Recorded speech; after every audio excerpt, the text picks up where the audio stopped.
Rahimani wa rahimakumullah. Ini ikhwan semua ya, ikhwan semua. Baik, alhamdulillah kita bersyukur kepada Allah Subhanahu wa taala Rabbul Izzati wal Jalalah, yang karenanya segala kebaikan-kebaikan hamba menjadi sempurna. Kita wajib bersyukur kepada Allah Subhanahu wa taala atas segala nikmat iman, nikmat Islam, nikmat ilmu, nikmat dimudahkan oleh Allah Subhanahu wa taala untuk mempelajari ilmu agama. Nabi kita sallallahu alaihi wasallam mengatakan, man yuridillahu bihi khairan yufaqihu fid din. Barang siapa yang Allah inginkan kebaikan untuk dirinya, Allah ingin dia mendapatkan kebaikan kepada diri dia, kepada keluarganya, kepada manusia secara umum, Allah akan buat dia mengerti dengan urusan agama ini. Karena orang yang mengerti dengan urusan agama, teman-teman sekalian, dia akan bisa membedakan mana yang halal dan mana yang haram. Dia bisa bedakan mana jalan ke surga dan mana jalan menuju api neraka. Dengan belajar ilmu agama, seorang muslim akan faham mana ridhanya Allah dan mana murkanya Allah. Dari sekian banyak ilmu agama, ada ilmu akidah, ada ilmu fiqih, ada ilmu muamalah, ilmu yang para ulama tanamkan kepada kita di awal-awal kita belajar agama, yaitu masalah adab dan akhlak. Oleh karena itu Nabi kita sallallahu alaihi wasallam ketika Aisyah ditanyakan kepada Aisyah, ya ummah, kaifa kana khuluqun Nabi sallallahu alaihi wasallam? Bisakah engkau gambarkan kepada kami bagaimana akhlak Nabi Muhammad sallallahu alaihi wasallam? Namun Aisyah cerdas, Bapak Ibu.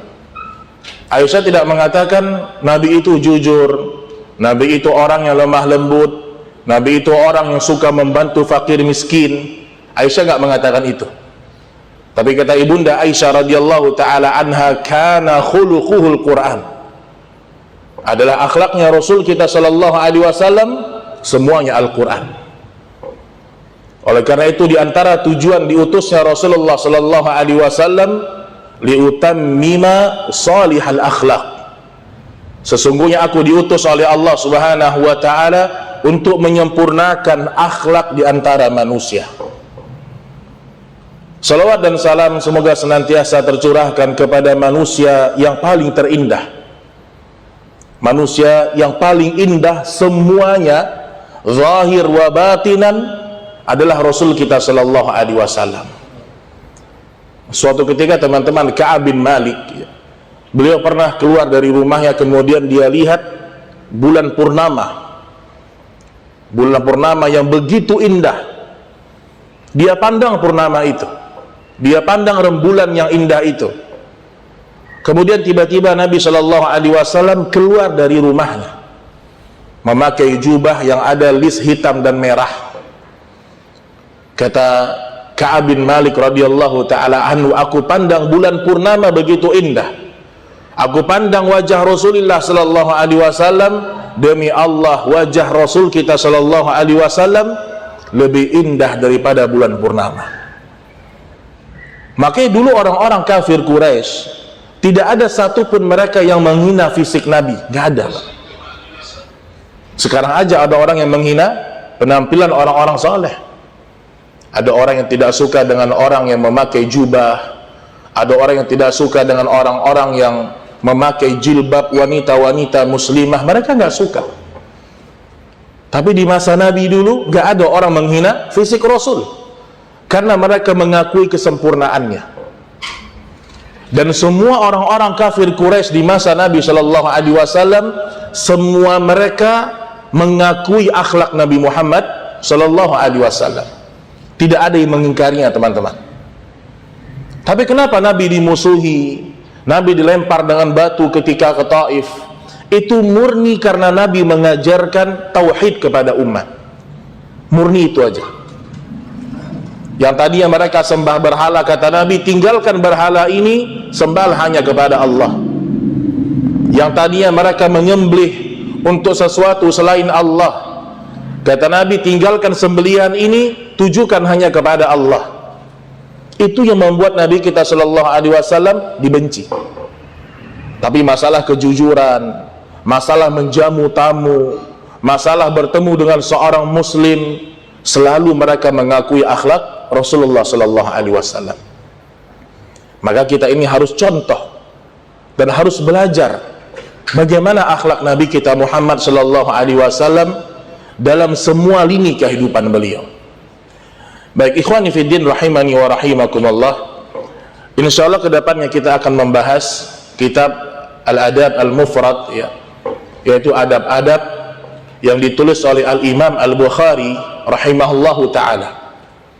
Jadi kalau sudah Imam Bukhari yang tulis, insyaallah hadis-hadisnya sahih. Hanya segelintir para ulama yang melemahkan hadis Bukhari, paling tidak 7 atau 6 hadis saja. Tapi semua hadis yang Imam Bukhari kumpulkan, kemudian beliau masukkan dalam kitab beliau Al-Adab Al-Mufrad, itu khusus hadis-hadis yang berbicara masalah akhlak. Saking pentingnya masalah adab dan akhlak. Nah sekarang kita ingat teman-teman sekalian, mana antum lebih suka kepada orang yang hafal Al-Quran tapi dia tidak punya adab kepada sesama manusia, atau kepada seorang penuntut ilmu yang tidak banyak hafalannya tapi adabnya sama orang lain luar biasa? Tentu kita lebih cinta kepada orang yang punya adab, karena sesungguhnya adab itu adalah praktek dari ilmu yang kita pelajari. Kita kalau belajar adab, berarti kita sedang belajar praktek dari ilmu yang kita pelajari. Maka sebelum kita masuk kepada kitab Adabul Mufrad, ya, tentu perlu kita membahas, ya, muqaddimah, atau kenapa kita harus belajar adab dan akhlak, teman-teman sekalian. Yang pertama, para ulama kita telah menuliskan beberapa keutamaan yang mereka ambil dari hadis Nabi Shallallahu Alaihi Wasallam tentang akhlak. Yang pertama, ya, yaitu hadis di mana Rasulullah Shallallahu Alaihi Wasallam bersabda, "Innama bu'ithtu liutammima salihal akhlak." Sesungguhnya aku itu diutus oleh Allah Subhanahu Wa Taala murni menyempurnakan akhlak. Nah kalau kita bicara masalah adab, tentu kita berbicara masalah adab kepada Allah dan adab kepada sesama manusia. Dan kalau kita sudah membahas masalah adab, maka adab itu harus sesuai dengan Al-Quran dan hadis Nabi Shallallahu Alaihi Wasallam. Harus itu timbangannya, Pak. Karena betapa banyak adab di Indonesia yang dianggap adab, namun ternyata tidak sesuai dengan Islam. Maka ketika Nabi Shallallahu Alaihi Wasallam datang ke kota Makkah, ada banyak adab-adab orang-orang Quraisy ketika bertentangan dengan Islam diganti sama Nabi, diganti sama Nabi Shallallahu Alaihi Wasallam. Dan kalau ada adab-adab di masa jahiliyah yang ternyata sesuai dengan syariat Islam, maka Nabi menyempurnakannya dengan Al-Quran dan hadis. Maka tujuan diutusnya Rasul untuk menyempurnakan akhlak manusia. Tentu bukan akhlak kepada sesama manusia saja, termasuk akhlak kepada Allah Subhanahu Wa Taala. Karena ada orang yang berakhlak sama manusia luar biasa, Pak. Kalau urusan membantu orang, urusan menjenguk orang sakit, urusan santungan anak yatim, dia nomor satu. Adabnya sama manusia bagus. Tetapi ketika dia tidak beradab kepada Allah, terhapus seluruh amal-amal dia. Orang yang tidak beradab kepada Allah siapa? Orang-orang musyrik. Itu orang yang paling tidak beradab kepada Allah. Dosa syirik itu dosa yang paling besar. Itu adalah dosa tidak berakhlak kepada Allah. Dan dosa syirik itu bisa membuat orang terhapus seluruh amalan-amalan solehnya. Sebagaimana Allah Subhanahu Wa Taala sebutkan, la in asyrakta la yahbatanna amaluk. Wahai Muhammad, kalau kamu berbuat syirik, maka batal seluruh amal-amalanmu. Namun yang akan kita bahas ke depannya adalah yang lebih berkaitan dengan adab kepada sesama manusia. Jadi kalau kitab Tauhid, Usul Thalathah, ya, itu membahas adab kita kepada Allah, Tauhid. Tapi kalau kitab Adabul Mufrad, kitab Riyadus Shalihin, ya, dan kitab-kitab yang semisal dengan ini, itu lebih berkaitan kepada adab kita kepada sesama manusia. Baik, ikhwani fiddin rahimani wa rahimakumullah, ya. Ada beberapa keutamaan akhlak yang disebutkan oleh Rasulullah sallallahu alaihi wasallam. Yang pertama, orang yang memiliki adab dan akhlak yang baik adalah sebaik-baiknya manusia. Udah nggak ada lagi, Pak. Kalau Nabi yang sudah mengatakan sebaik-baiknya orang yang berakhlak yang baik kepada sesama manusia. Sebagaimana Nabi kita sallallahu alaihi wasallam bersabda, "Inna min khiyarikum ahasinukum akhlaqan." Sesungguhnya orang yang paling baik di antara kalian adalah yang paling baik akhlaknya kepada sesama manusia. Makanya Nabi itu, Bapak Ibu, ya, Ibnu Jauzi rahimahullah ketika menceritakan, juga Ibnu Qayyim dalam kitab Zadul Ma'ad, ketika menceritakan akhlak Rasul, apa kata beliau? Nabi itu saking besarnya akhlaknya, saking mulianya akhlaknya, beliau setiap berjumpa dengan sahabat-sahabatnya, orang-orang menyangka Nabi paling cinta dengan Abu Bakar. Jadi kalau Nabi jumpa sama Abu Bakar merasakan Nabi ini paling sayang sama saya. Ketika Nabi berjumpa dengan Umar, dengan Uthman, dengan Abdurrahman bin Auf, semua mereka mengatakan Nabi paling sayang sama saya. Maknanya apa, teman-teman? Nabi ketika berjumpa dengan saudaranya seiman dalam kondisi yang paling sempurna, tersenyum, peduli, ya, menunjukkan wajah yang berseri-seri. Itu Nabi Shallallahu Alaihi Wasallam. Beda sama kita nih. Kalau kita sama orang kaya, masya Allah kita beradab sama orang kaya. Tapi sama orang miskin, ala kadarnya lah. Subhanallah, ini kita nih, Pak. Padahal kaya dan miskin, ikhwan, itu nggak ada kaitannya sama sekali dengan ketakwaan. Karena ada orang yang bilang, kalau saya kaya berarti Allah sayang sama saya. Sama Qarun gimana, Pak? Masya Allah. Lebih banyak mana harta antum atau Qarun? Kata para ulama.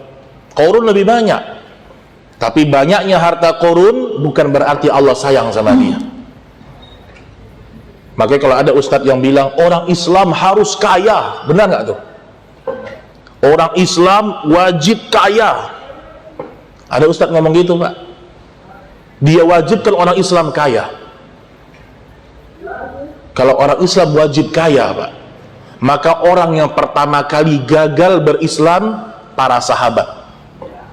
Karena mayoritas para sahabat orang-orang miskin semuanya. Ashabus Suffah 70 orang yang hidup di teras Masjid Nabawi semuanya miskin. Tapi kemiskinan bukan tanda Allah benci kepada seorang hamba. Abu Hurairah miskin, ikhwan, sampai pernah pingsan karena kelaparan. Tapi semangat dia belajar agama nggak berhenti. Kalau kita pingsan karena apa? Kekenyangan, masya Allah. Sahabat karena kelaparan pingsannya, kita karena kekenyangan. Nah, ini yang pertama, ya. Orang yang paling terbaik di sisi Allah, yang paling mulia akhlaknya kepada sesama manusia. Makanya Nabi kita Shallallahu Alaihi Wasallam, ya, ketika beliau bercerita tentang masalah akhlak, beliau mengatakan khairukum li ahli. Sebaik-baiknya kalian adalah yang paling baik kepada istrinya. Itu standar tuh, Pak. Kalau ingin tahu orang itu baik atau tidak, 3 saja kata para ulama. Yang pertama kata Umar bin Khattab, kamu pernah hutang piutang sama dia. Kalau pengen tanya orang adabnya bagus enggak, akhlaknya bagus enggak. Kalau kita pernah hutang piutang sama dia, ternyata dia amanah, akhlaknya mulia berarti. Tapi kalau ada orang sering ke masjid, ya, kemudian hutang piutang dia tidak amanah, berarti akhlaknya nggak bagus. Karena kalau di masjid, Pak, semua masya Allah duduk dengarkan kajian, Pak. Nggak kelihatan akhlak kita di masjid. Tapi kalau kata Umar sudah hutang piutang, kelihatan tuh. Mana ustadz yang akhlaknya bagus, mana yang tidak, kelihatan. Kalau antum sudah hutang piutang sama ustadz itu. Yang kedua kata Umar, ketika engkau sudah bersafar sama dia, akan kelihatan akhlak seseorang seperti apa. Kata Umar, kalau engkau belum pernah melakukan dua ini, berarti engkau belum kenal dengan temanmu sendiri. Karena orang kalau sedang safar, itu kelihatan sifat aslinya, Pak. Safar itu kan capek, letih ya. Orang kalau pura-pura soleh, mungkin di bis atau di kendaraan, berapa kuat dia berzikir, pura-pura zikir? Sejam, 2 jam. Tapi kalau orang munafik, ya, zikir sejam, 2 jam, habis itu dalam safar akan kelihatan sifat aslinya. Mungkin sholatnya tinggal, sholatnya lalai. Dan yang ketiga kata para ulama dari tambahan penjelasan para salafus saleh, engkau tanyakan kepada istri-istrinya. Istri kita yang paling tahu tentang akhlak kita. Maka kata Nabi, khairukum li ahli. Sebaik-baiknya kalian orang yang paling baik terhadap istri dan keluarganya. Maka ini yang pertama kaum muslimin rahimani wa rahimakumullah. Kemudian yang kedua, orang yang memiliki adab dan akhlak yang mulia menjadi orang yang paling dicintai oleh Nabi Muhammad sallallahu alaihi wasallam. Jadi kalau kita ingin mendapatkan cinta Rasul, itu kita berakhlak kepada sesama manusia, juga berakhlak kepada Rasul yang paling utama. Sebagaimana hadis Rasul kita sallallahu alaihi wasallam, hadis riwayat Imam Al-Bukhari, inna min ahabbukum ila ahsanukum akhlaqan. Sesungguhnya orang yang paling aku cintai di hari kiamat adalah orang yang paling bagus akhlaknya. Orang yang paling bagus akhlaknya. Kalau apa makna paling bagus akhlaknya? Yang tadi kita sebutkan. Kalau kepada Allah dia mentauhidkan Allah. Kalau kepada sesama manusia dia penuhi hak-hak seorang muslim. Itu minimal itu, Pak. Kata para ulama, akhlak yang paling minimal kepada saudara seiman menunaikan hak-hak dia. Yang 6 itu. Yang pertama, kalau dia meminta nasihat, nasihati. Atau meminta tolong, tolong. Yang kedua, kalau dia sakit, jenguk. Itu akhlak paling minimal. Kemudian kalau dia mengundang kalian selama tidak ada pelanggaran syariat, datangi. Kalau dia bersin, dia mengucapkan alhamdulillah, maka jawab yarhamukallah. Kalau dia meninggal dunia, makamkan, dan seterusnya. Ini kewajiban akhlak yang paling minimal kepada sesama muslim. Maka jangan sampai kebencian kita kepada seseorang, kita nggak mau menunaikan hak dia. Maka dulu para ulama kaum muslimin dan muslimat, ya, di antara Imam Ibnu Taimiyah rahimahullahu taala, beliau ketika berdakwah banyak orang tidak suka, Pak. Jadi dakwah ini ada yang suka, ada yang tidak suka. Sebagaimana para nabi dan para rasul. Ada yang cinta dan ada yang benci dalam dakwah Islam. Tapi Ibnu Taimiyah rahimahullah ketika musuhnya meninggal dunia, orang yang selama ini menfitnah dia, menfitnah dalam dakwahnya, Ibnu Taimiyah orang pertama kali yang hadir takziah ketika itu. Kata Ibnu Taimiyah rahimahullah, aku sebagai pengganti ayah-ayah kalian. Artinya apa? Ahli waris yang ditinggal, aku yang menanggung nafkah kalian nanti. Lihat, tidak ada kebencian seorang ulama kepada manusia yang pernah menfitnah dia. Maka kita belajar teman-teman sekalian, memang kita itu membenci karena Allah, mencintai karena Allah. Ini dua-duanya mendapatkan naungan di hari kiamat. Ini masalah akhlak. Dan kalau kita berbicara masalah akhlak, kita akan bahas dalam kitab itu. Tentu nanti yang pertama bahasan yang berkaitan dengan orang tua. Kalau masalah akhlak, setelah kita diperintahkan oleh Allah mentauhidkan Allah, perintah yang kedua apa? Wabil walidaini ihsana. Wa qada rabbuka alla ta'budu illa iyyah wa bil walidaini ihsana. Allah perintahkan kalian untuk beribadah hanya kepada Allah dan berbuat baik kepada kedua orang tua. Ini orang tua ini harus kita ingat. Jangan sampai kita hitung-hitungan sama orang tua kita. Jangan sampai kita tidak peduli dengan orang tua kita. Jangan sampai kita melupakan mendoakan orang tua kita yang sudah meninggal dunia. Ini akhlak kepada orang tua yang sudah meninggal dunia. Maka kata Allah Subhanahu wa taala, imma yablughanna 'indakal kibar ahaduhuma aw kilahuma fala taqul lahumā uffin wala tanharhumā wa qul lahumā qawlan karīmā. Kalau salah satunya sudah tua renta atau dua-duanya sudah tua, jangan kalian hardik mereka. Jangan ucapkan sama orang tua.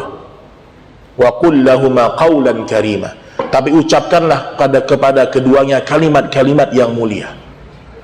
Jadi orang yang paling berhak mendapatkan akhlak yang mulia dari kita adalah orang tua kita. Itu orang pertama, Pak, yang harus kita sopan, kita patuh, kita melayani maksimal orang tua. Karena betapa banyak orang yang setelah dia menikah, dia risih orang tuanya datang ke rumah dia. Itu penyakit itu. Kalau antum sudah nikah nih, orang tua antum tinggal di luar kota, ketika orang tua antum berkunjung ke rumah antum, ke rumah istri antum, kalau kita merasa berat di hati kita, ini penyakit di hati kita. Harusnya kita senang orang tua kita mengunjungi kita. Tapi ingat teman-teman sekalian, di antara adab dalam Islam, sebenarnya yang tinggal di rumah kita, kalau kita sebagai suami, yang berhak tinggal di rumah kita adalah orang tua suami. Jangan dibalik. Istri kita itu memang kewajibannya mengurus juga orang tua kita. Jadi bukan mertua kita yang tinggal di rumah kita seharusnya, kecuali ada kemaslahatan tertentu. Karena tugas seorang laki-laki berbakti kepada ayah ibunya sampai dia meninggal atau ayah ibunya meninggal. Tinggal di rumah kita. Makanya orang yang dicintai oleh Nabi Shallallahu Alaihi Wasallam orang yang paling bagus akhlaknya.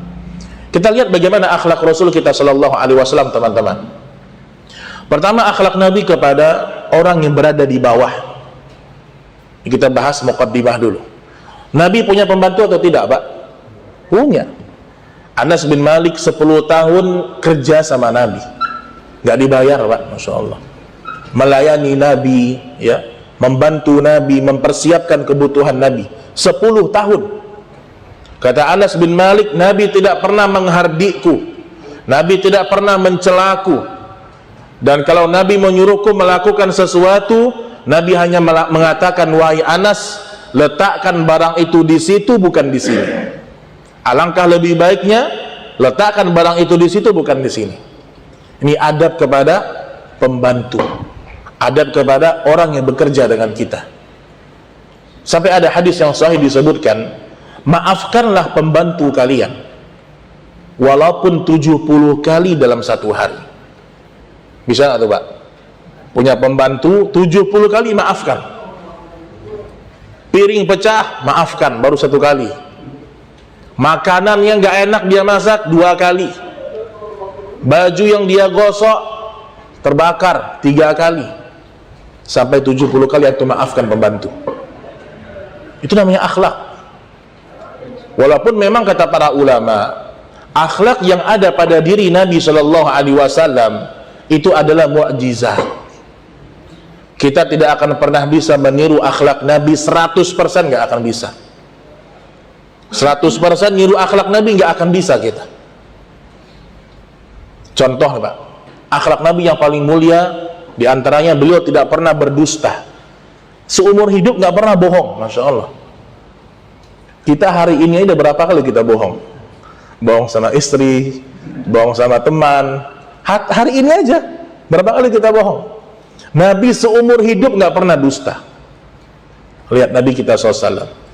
Nabi seumur hidupnya tidak pernah menahan harta kalau ada orang meminta pertolongan kepada beliau.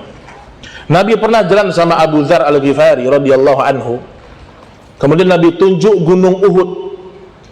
Kata Nabi, wahai Abu Dzar, andaikan Allah menjadikan gunung Uhud ini emas untukku, aku tidak ingin lebih daripada 3 hari kecuali aku sudah bagikan kepada fakir miskin. Antum dikasih emas 1 gunung Uhud, kalau Nabi 3 hari udah habis semuanya, dibagikan kepada orang-orang fakir miskin. Nabi nggak pernah menolak orang yang minta sama beliau. Urusan dia dusta, urusan dia khianat, urusan dia dengan Allah. Selama dia minta di hadapan Nabi, Nabi kasih, Pak. Kalau Nabi ada. Ini akhlak Rasul kita sallallahu alaihi wasallam. Kemudian juga lihat akhlak Nabi kita sallallahu alaihi wasallam ya, kepada orang-orang fakir wal masakin. Nabi pernah suatu ketika berdakwah di hadapan orang-orang miskin, ashabus suffah. Dan orang-orang muhajirin, orang miskin banyak di hadapan Nabi. Ketika Nabi sedang dakwah, datangnya orang-orang kayanya nih, tapi orang-orang musyrikun. Kata orang-orang kaya ini, "Ya Muhammad, kami mau dengarkan ceramah kamu, tapi dengan syarat ini yang miskin-miskin bubar semuanya." Syaratnya itu, Pak. Orang-orang kaya ini mau dengarkan tausiah Nabi, tapi syaratnya satu, ya Rasulullah, ya Muhammad, usir semua orang-orang miskin ini. Nggak level. Harga sendal beda, harga tas beda, Masya Allah. Nah, kata para ulama hadis ya, terbesit di hati Nabi ingin melakukan itu. Karena di antara makna ma'sum bukan tidak berbuat dosa.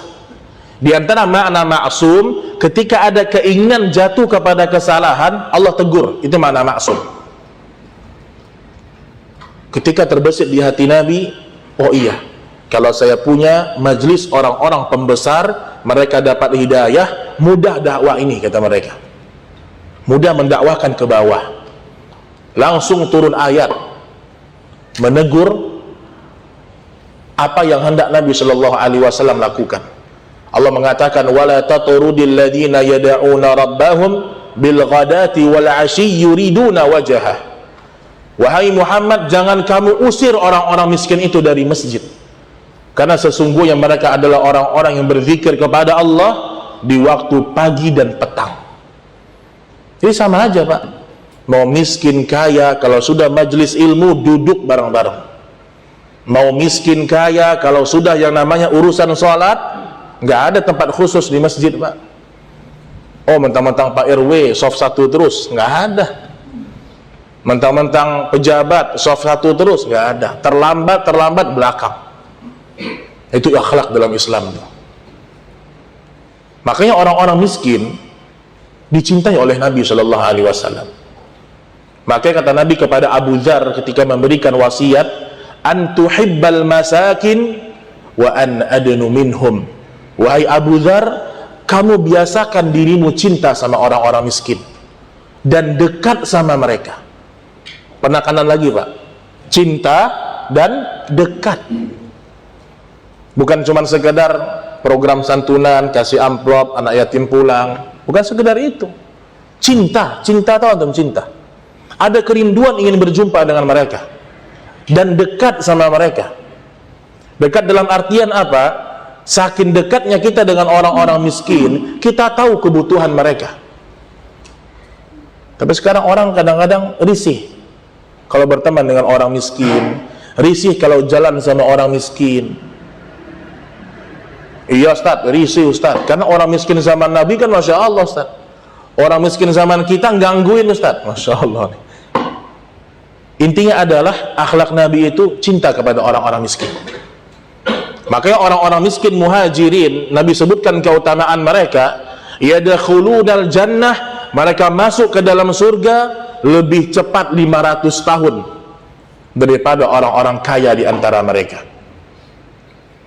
Orang-orang miskin, Pak. Orang muhajirin sudah di surga nih, menikmati surga. Orang-orang kaya nanti masih dihisap hartanya. Harta ini dari mana, kemana dikeluarkan? Harta ini di mana kamu dapatkan, untuk apa kamu pakai? Terus 500 tahun berlangsung. Orang-orang kaya. Orang miskin muhajirin sudah menikmati surga 500 tahun akhirat, Bapak Ibu. Bukan 500 tahun dunia, akhirat. Terus pilih mana, Pak? Masih pilih jadi orang kaya atau pilih orang miskin? Dua-duanya ujian nih, miskin ujian, kaya ujian, pilih mana? Kaya aja nggak apa-apa, bisa kaya bersyukur. Intinya orang kaya dan orang miskin itu ada kedudukannya dalam Islam. Baik kaum muslimin dan muslimat rahimani wa rahimakumullah, ya. Kemudian di antara keutamaan akhlak yang ketiga, akhlak yang mulia merupakan tanda kesempurnaan iman. Nanti kalau kita membahas masalah adab, pahala kita menjadi sempurna karena kita beradab. Selama adab itu sesuai dengan Al-Quran dan hadis. Ingat ya, pembahasan adab tidak boleh dikarang-karang. Contoh Pak, ada orang berlebih-lebihan ketika membaca Al-Quran. Contoh nih, dia baca Quran misalnya Alif Lam Mim, dibaca misalnya, dibaca satu halaman, kemudian dicium-cium Qurannya, dipeluk-peluk. Itu bukan adab ketika membaca Al-Quran. Mencium Al-Quran itu bukan adab. Mencium Qurannya setengah jam, bacanya cuma 1 menit. Masya Allah. Nah, ini juga salah nih. Artinya bukan tidak boleh, tapi tidak ada contohnya. Jadi dalam belajar adab, kita harus juga menganggap adab itu sesuai dengan dalil. Nah, betapa banyak di masyarakat kita, ya, betapa banyak di masyarakat kita sesuatu yang dianggap adab padahal bukan adab. Contoh, kalau kita pulang kampung, Mbak, kita jumpa dengan sanak keluarga kita. Ada paman, ada bibi. Terkadang yang bukan mahram kita salamin juga. Dalam rangka apa? Adab. Padahal kata Nabi SAW, lebih baik aku ditusuk dengan besi panas daripada aku menyentuh yang bukan mahramku, kata Nabi. Ini kan masalah adab. Kalau kita tidak timbang dengan syariat, maka adab itu akan keluar dari jalur Islam.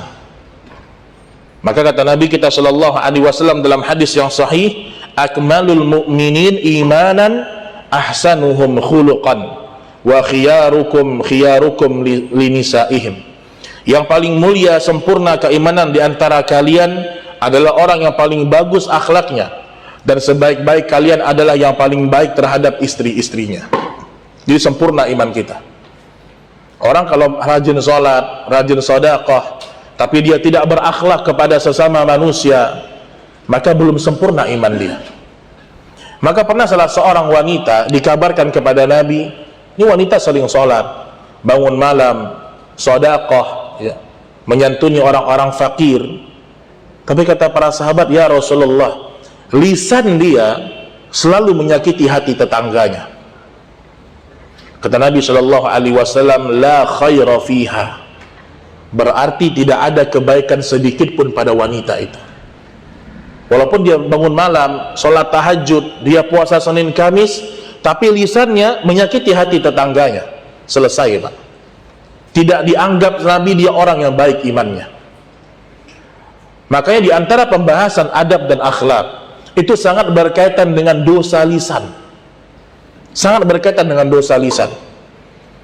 Bukankah Nabi kita SAW bersabda, ma min rajulin yatakallam bil kalimah ma yatabayyanu fiha. Ada seorang laki-laki yang dia mengucapkan satu kalimat, dia ngomong satu kalimat di depan orang, dia menganggap satu kalimat ini nggak ada masalah gitu, mungkin ngelantur, mungkin bercanda, dianggapnya sepele di dunia. Namun ternyata satu kalimat itu membuat dia masuk ke dalam neraka 70 tahun perjalanan. Satu kalimat, hati-hati ikhwan. Ada orang ngomong kadang-kadang bercanda, kadang-kadang bercanda atas nama agama lagi, bawa-bawa agama. Ternyata kalimat itu membuat dia masuk ke dalam neraka jahanam. 70 tahun perjalanan. Maka jangan pernah sepelekan yang namanya dosa lisan. Karena bagian dari adab dan akhlak itu menjaga lisan nanti. Bukankah banyak ayat yang turun ketika banyak orang-orang musyrik tidak beradab kepada Nabi? Contoh ketika Allah Subhanahu wa taala berfirman, "Ya ayyuhalladzina amanu la tarfa'u aswatakum fawqa sautin nabi." Wahai orang-orang yang beriman, jangan kamu angkat suara kamu di atas suaranya Nabi sallallahu alaihi wasallam. Jadi jangan teriak-teriak di hadapan Rasulullah. Subhanallah Pak, ketika ayat ini turun, ada sebagian sahabat mengatakan semenjak ayat itu turun, kalau aku berjumpa dengan Nabi, aku seperti orang yang berbisik. Saking takutnya dia dengan ancaman ayat ini. Termasuk diantara makna dari mengangkat suara di hadapan Nabi, mengambil pendapat selain pendapatnya Rasulullah Sallallahu Alaihi Wasallam. Itu termasuk mendahului Rasulullah Sallallahu Alaihi Wasallam. Nggak boleh juga. Maka dosa lisan itu sangat berkaitan dengan adab dan akhlak. Baik kaum muslimin dan muslimat, ya, ikhwani fiddin rahimani wa rahimakumullah. Kemudian juga diantara keutamaan akhlak, akhlak yang mulia akan mengantarkan ke derajat orang yang senantiasa mengerjakan puasa dan sholat malam. Jadi kalau kita berakhlak mulia, kita mendapatkan pahalanya orang sholat malam dan seperti orang yang selalu berpuasa. Kata Nabi kita sallallahu alaihi wasallam dalam hadis riwayat Imam Abu Dawud, ya, innal mu'min la yudrika bi husni khuluqih darajatas shaimil qa'im. Sesungguhnya dengan akhlak mulia seorang mukmin akan sampai ke derajat orang-orang yang mengerjakan puasa dan sholat malam. Sholat malam pahalanya besar, Pak. Orang puasa pahalanya besar. Kalau kita punya akhlak yang mulia, kita mendapatkan dua keutamaan itu. Setiap kita melakukan akhlak yang mulia dalam kehidupan kita. Ini akhlak ini penting sekali. Akhlak ini memang adalah inti dari kita mengamalkan ilmu, itu akhlak. Maka kata Allah Subhanahu wa taala, kabura maqtan indallah an taqulu ma la taf'alun. Sungguh besar murkanya Allah Subhanahu wa taala ketika kalian mengatakan sesuatu tapi kalian tidak melakukan perbuatan itu. Kita ngomong masalah akhlak tapi kita nggak berakhlak kepada sesama manusia. Baik, kemudian yang berikutnya, akhlak yang mulia itu salah satu yang menjadikan beratnya timbangan kebaikan di akhirat. Kan besok kita ditimbang amal kita, ikhwan. Sampai kata Allah Subhanahu wa taala menceritakan kondisi ketika dibagikannya buku amalan. Allah mengatakan, wa nada'ul mawazinal qista liyaumil qiyamah la sampai kata Allah Subhanahu wa taala, ma li hadzal kitab la yughadiru saghiratan wala kabiratan illa ahsaha. Surah Al-Kahfi, wa wajidu ma amilu hadira. Ketika dibagikan buku catatan amal, ketika manusia sudah dihisab, dibagikan buku catatan amal, kata orang-orang di akhirat apa? Ya Allah, buku apa ini? La yughadiru saghiratan, yang kecil tertulis, perbuatan yang besar tertulis. Wa wajidu ma amilu hadira. Maka hari itu mereka menyaksikan apa yang dulu mereka lakukan di dunia. Nah, salah satu yang membuat timbangan kita berat di akhirat, kalau kita punya akhlak yang mulia. Kata Nabi kita sallallahu alaihi wasallam, ma min syai'in yudha fil mizani athqal min husnil khuluq. Tidak ada sesuatu pun yang lebih berat timbangannya daripada akhlak yang mulia di hari kiamat.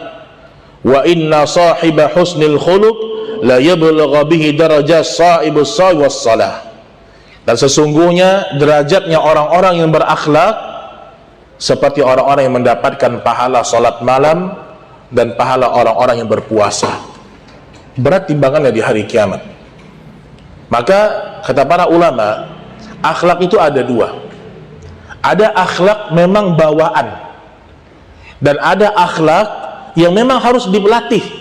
Contoh, Pak, akhlak yang mulia tidak gampang marah. Itu kan akhlak, ya. Ada orang memang sejak dia lahir dia nggak bisa dia marah. Nah, dia bersyukur kepada Allah punya akhlak yang seperti itu. Tetapi ada orang yang dia belajar tidak mau marah dengan dia belajar. Dia tahan, dia sabar. Itu juga perintah dalam agama. Jadi kalau kita membahas masalah akhlak, akhlak itu ada dua. Ada yang memang sudah pemberian Allah. Ada orang yang sabar. Ada orang yang ketika dihina dia sabar. Tapi ada orang yang memang dia harus belajar. Sedang naik motor, spionnya kesenggol, emosi langsung. Nah, itu dia harus belajar tuh. Ada orang yang sedikit menghina dia emosi, dia harus belajar. Makanya ketika Nabi ditanyakan, ya Rasulullah, berikan kami wasiat, berikan kami nasihat ya Rasulullah. Jawaban Nabi sallallahu alaihi wasallam, la taghdab walakal jannah. faraddada thalathan, sampai diulang 3 kali oleh Nabi sallallahu alaihi wasallam. Nah, ini dia orang yang berakhlak, timbangannya berat di hari akhirat. Kemudian orang yang memiliki akhlak yang mulia, Allah Subhanahu wa taala memberikan jaminan baginya surga. Jaminan bagi dia surga. Surga, ikhwan, ya. Bukan rupiah nih, Pak, surga. Kenapa kita tidak mau memaafkan orang lain kalau kita ingat dengan surga Allah? Apa kata Nabi sallallahu alaihi wasallam? Ana zaimun baitin fi rabdil jannah liman tarakal mira wa in kana muhiqqan. Ini berat sekali. Aku menjamin suatu rumah di surga yang paling bawah bagi orang yang meninggalkan perdebatan walaupun dia benar. Walaupun kita benar nih, kita tinggalkan udah. Debat ada 2 kata para ulama. Ada debat dalam rangka mencari kebenaran, kemudian diterima kebenaran. Itu boleh. Diskusi lah bahasa kita. Tapi kalau mira itu murni berdebat kusir. Kita jelaskan, tidak kita jelaskan sama aja dia. Lebih baik kita tinggalkan orang-orang yang seperti ini. Mengamalkan firman Allah, wa idza khatabahumul jahiluna qalu salama. Kalau ada orang-orang jahil mencelamu ya Muhammad, menghinamu ya Muhammad, qalu salama. Udah biarkan mereka dengan celaan mereka. Nggak usah digubris sudah. Ini dia yang pertama. Kemudian kata Nabi, wa baitin fi wasatil jannah liman tarakal kadhib wa in kana mazihan. Dan aku menjamin suatu rumah di surga di bagian tengah bagi orang yang meninggalkan dusta walaupun dia sedang bercanda. Ada orang berdusta, ada orang pengen buat orang ketawa tapi dia berdusta, nggak boleh nih. Ingin membuat orang tertawa tapi dengan cara berdusta, ini nggak boleh. Kata Nabi, orang yang meninggalkan dusta walaupun dia bercanda, Allah jamin bagi dia rumah di tengah surga. Wa baitin fi a'lal jannah liman husnul khuluqah. Dan Allah jamin rumah di surga yang paling tinggi, Pak. Orang yang paling bagus akhlaknya kepada Allah dan kepada sesama manusia. Itu yang paling tinggi. Meninggalkan debat paling bawah. Karena mudah sebenarnya. Dijelaskan nggak ngerti, dah tinggalin dah. Yang kedua, tinggalkan dusta ketika bercanda, rumahnya di tengah. Tapi orang yang berakhlak yang mulia, rumahnya paling tinggi. A'lal jannah, di surga yang paling tinggi di sisi Allah Subhanahu wa ta'ala. Baik, ikhwani fiddin rahimani wa rahimakumullah, sudah masuk waktu maghrib, waktu isya ya. Sudah masuk? Sudah masuk ya. Mungkin kita salat isya dulu. Jadi kita mungkin lanjutkan sebentar dengan tanya jawab. Wallahu ta'ala a'lam bisawab. Subhanakallahumma wa bihamdik, asyhadu an la ilaha illa anta astaghfiruka wa atubu ilaik. Wassalamualaikum warahmatullahi wabarakatuh.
Bismillahirrahmanirrahim. Assalamualaikum warahmatullahi wabarakatuh. Alhamdulillah wassalatu wassalamu ala Rasulillah wa ala alihi wa sahbihi wa man sara ala nahjih wa tamassaka bi sunnatihi ila yaumiddin. Ikhwani fiddin rahimani wa rahimakumullah. Itulah beberapa adab yang sudah kita jelaskan sebagai muqaddimah dalam kitab Al-Adabul Al-Mufrad insyaallah taala.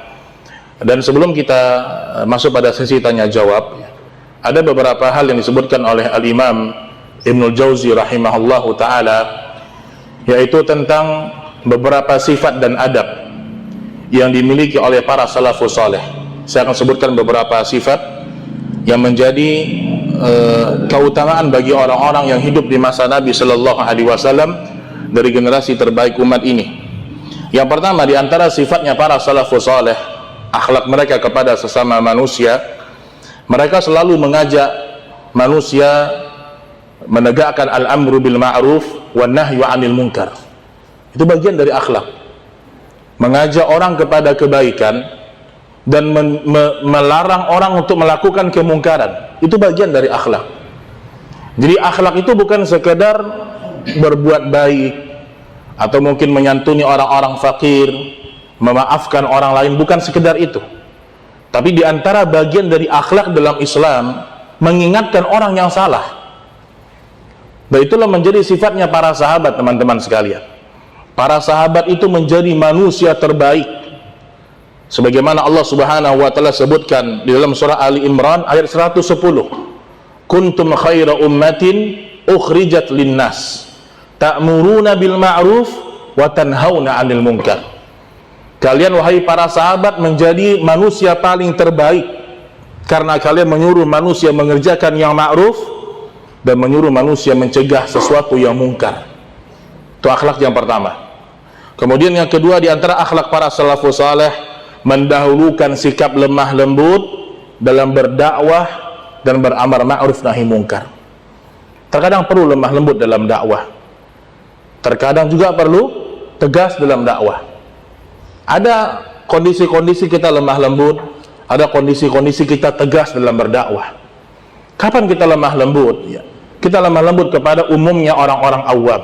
Ya. Oleh karena itu Nabi kita Shallallahu Alaihi Wasallam bersabda, Inna rifqa la yakunu fi syai'in illa zanah. Sesungguhnya kelemah lembutan kalau ada pada sesuatu akan memperbagus sesuatu itu, apapun itu.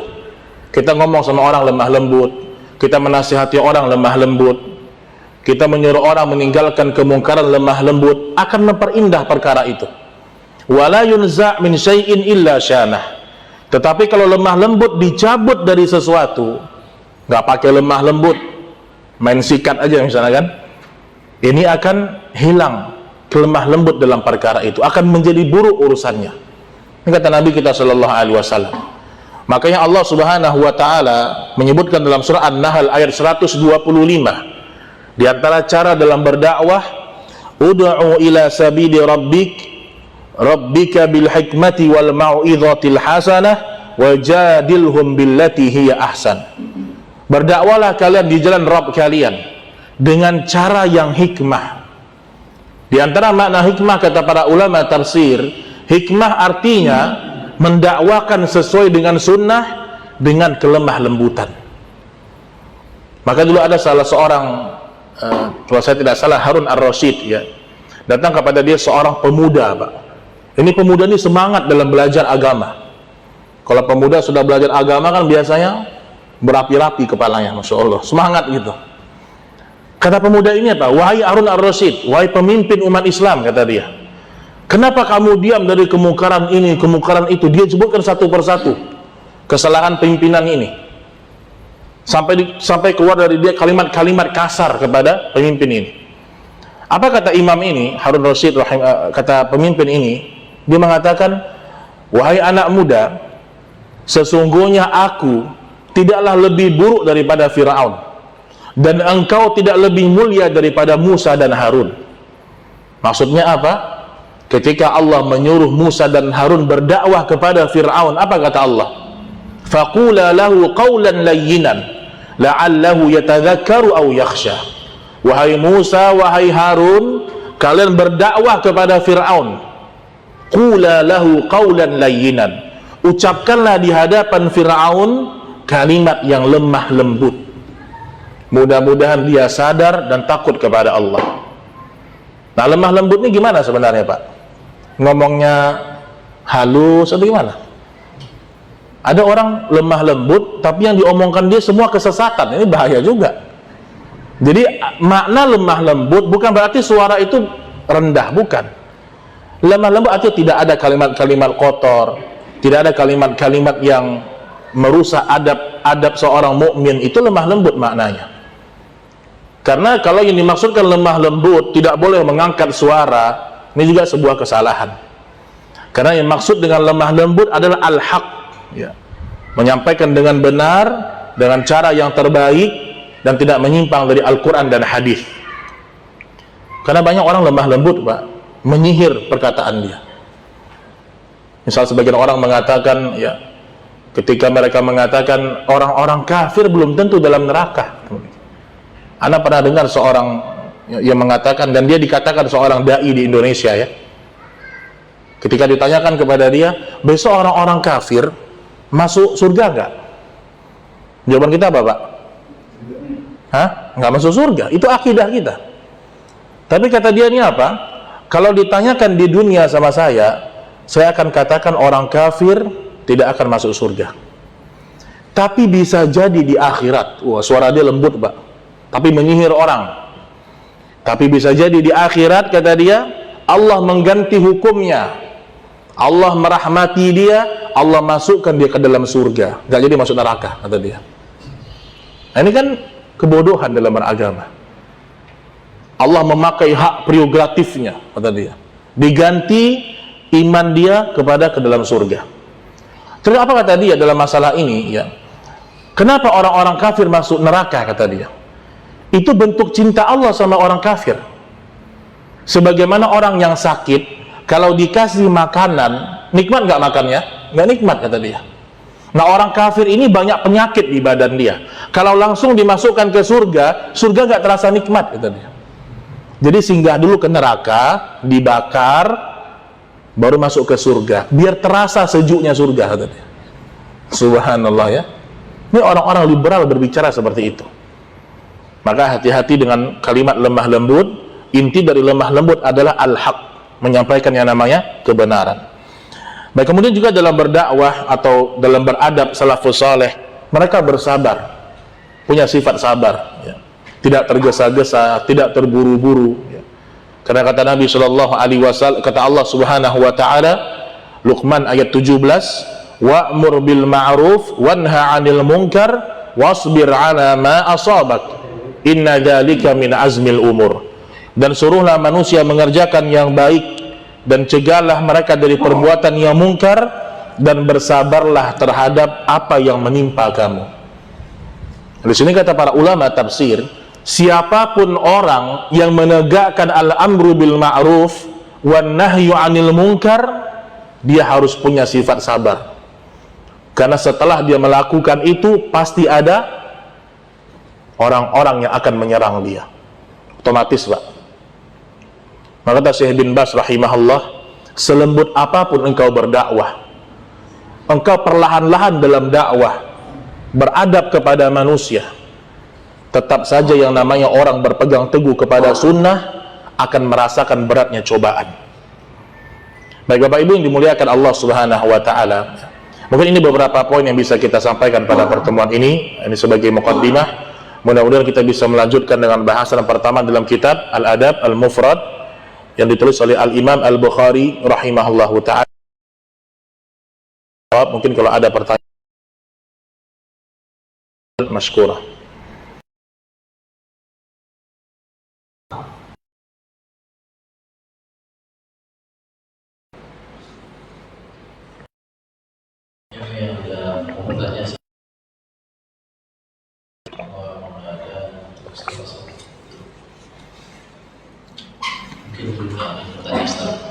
Ya, belum ada ya, Masya Allah.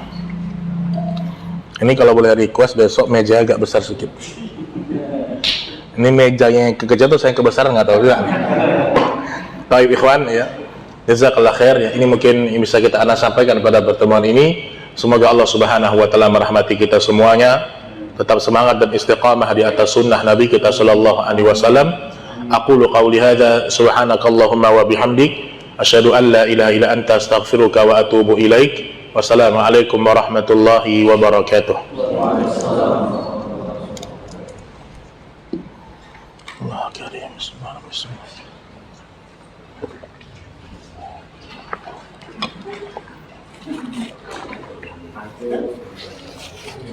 Musola baru.